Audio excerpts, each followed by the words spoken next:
Meantime, officials from the Bahamas National Trust stepping up efforts to educate the public about the protection of bonefish and preserving their natural habitat. An enforcement operation took place on Sunday with police at the Bonefish Pond of Cowpen Road. This on the heels of a video that went viral of people pulling in bonefish via net. Here's that report.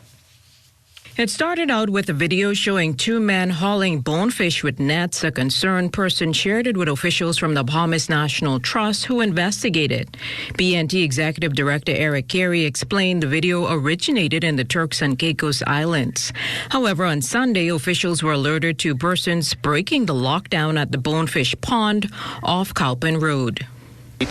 We've had people fishing in Bonefish Pond National Park over the weekend on the lockdown. It's amazing. There were 4 or 5 individuals on the film clip that he showed, and he also showed us photos of people, walking around Bonefish Pond, either going to or coming from fishing.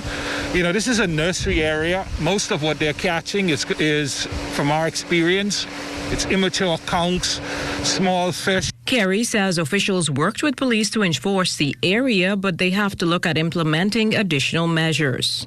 Depending on the lockdown is not working. Obviously, people are still coming out, so we have to do enforcement.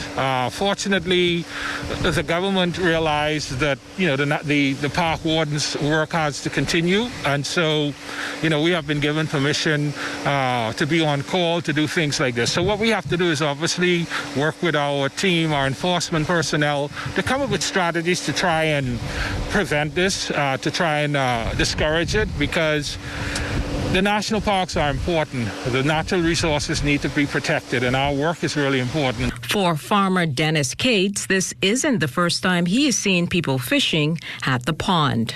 Has been observing these people for quite some time, and they thought it was legal for these people to come and fish in.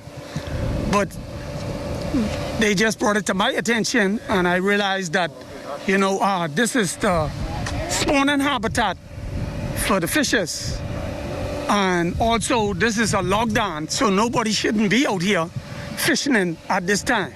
Meantime, Carey also addressed plans to tackle the stony tissue disease impacting coral reefs off Grand Bahama. The government has been made aware. The minister has taken this to cabinet, Minister P.N.T. We've spoken to him, and we were told on Friday by the Department of Marine Resources this cabinet has agreed to establish a national task force, and that task force is basically going to look at this disease, see what's happening in other places, to see if we can come up with strategies to try and, one, slow it down, and also see if we can find ways to treat it.